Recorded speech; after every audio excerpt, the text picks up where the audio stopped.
30 veterinarju rċevew il-warrant biex ikunu jistgħu jaħdmu f'dan il-qasam f'pajjiżna.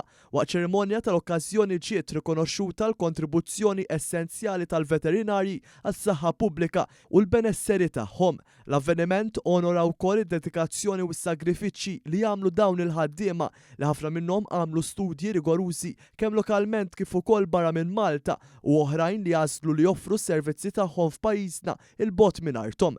Fid-diskors tiegħu il-Ministru għall-Agrikoltura, s-Sajt u d-Drittijiet tal-Annimali Anton Refalo enfasizza r-rwol kruċjali li għandhom il-veterinarji fosthom ix-xogħol bla qiegħda favur is-saħħa tal-annimali u l-kura tagħhom u rikonoxxa wkoll l-isfidi u l-impenn tal-professjoni veterinarja u esprima gratitudni għall-impenn kontinwu tagħhom għas-saħħa u l-benesseri tal-annimali u tas-soċjetà.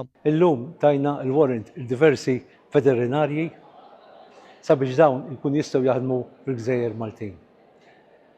Din il-professjoni hija waħda nobbli u hija importanti mhux biss għall-benesseri tal-annimali tagħna imma wkoll għalina l-bnedmin.